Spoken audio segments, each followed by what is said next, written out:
man, di man na ang Diyos tabang mo.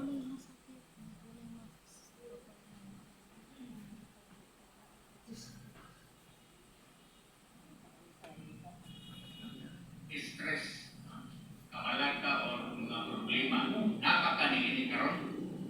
Ayaw ka buol, kay naay andang musulbat sa imong stress, kabalag ka o mga problema. Okay sama na siya. Wala akong basahan ang Bible. There is a Psalm 46:1. Aliw ko rin ang inyong Bible.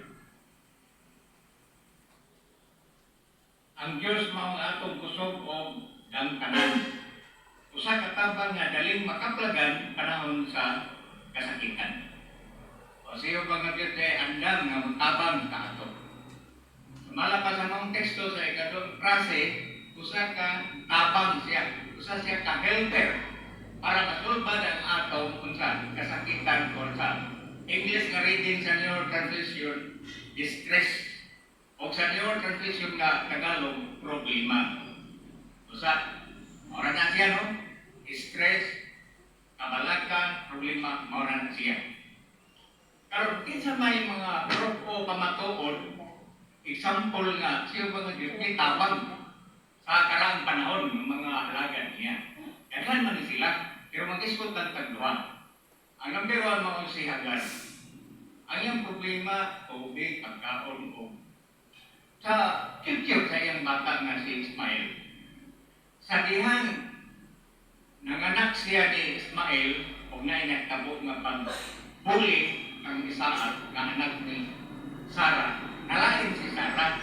Muna niya iyo siya kang obrang. Palayas na si Hagar, ang iyang bata.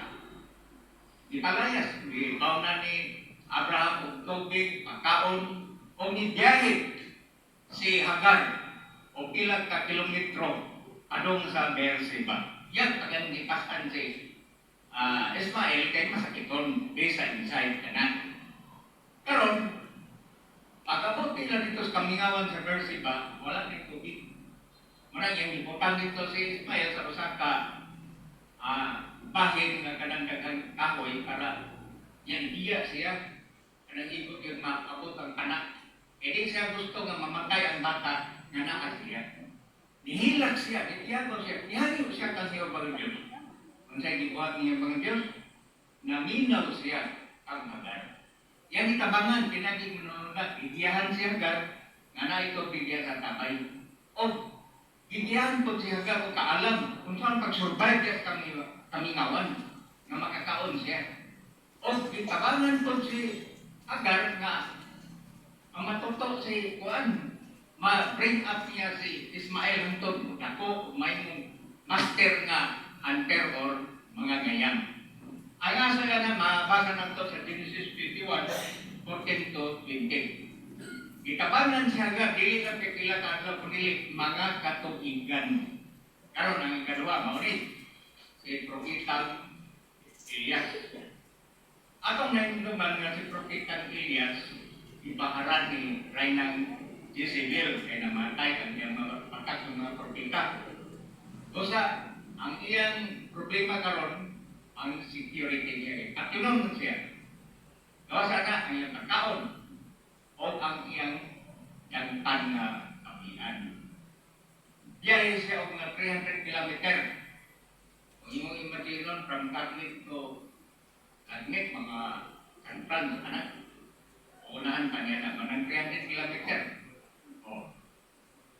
Nikapat ka na siya o 40 days. Siya nag-assist niya. Kanyang yung siya niya pang Diyos. Manulunda kaya sa niya pang Diyos. Pakanoon siya within 40 days. Libre, kaon o tubig. O. Kita na ninyo may soon. O. Sumala pa diri sa unang nga rin 1919. Sa verse 9, nakabot sa siya sa lungig sa urig. Di na siya kapuyan dito. So sa nakita na ito no, nga itabangan yun si Propeta Elias. Karon ang atong iskutan karon ang modern nga example. Saan manigyan po sila, pero isa lang, si Sister Soten.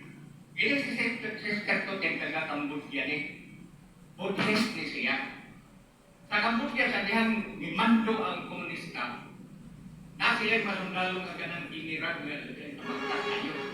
Ultimong mga bata atrapaon sa umahisig, ulipon. Si 10 taon, akan kanang magtrabaho sa uban sa iyang Amerikanan. 1 day 1 eat. Muna nakauna na sila ng ikyas pa doon sa Thailand. Karoon na iyang pamilya o kaubanan, ikyas nila, pero ibukod sila sa Imirang. Ipamusil sila, may gana kayo nagka-atla sila. Nagkatibula sila, sisuntig rin ang biling. Salasan. Karoon, wak man siya kailan yung pangalit, yung kakilang yung ba? Diyos, sa langit. Nagkampo sila. Tutuloy ko, kabangi ko. Nga makasurvive. Ito bag siya yung pagkagawa na siya mampok ikutha. Kagalan siya kaalam untuk mag-survive sa lasan. O, itutulan siya nga mag-abot sa refugee camp sa Thailand. Pag-abot niya dito, nagkarinay ang pamilya, o ipatila sila, asa man mo ato, China, Amerika. Ang ipili ni Suket, ato siya Amerika. Pag-abot niya sa Amerika, nasagyawan siya saksi, o diyan pa siya pagkailan na ang Diyos niya ay nagtabang niya, ang hinganan niya si Yuba ng Diyos. And the rest is history, and okay naman yan, ginabuhay dito sa Amerika.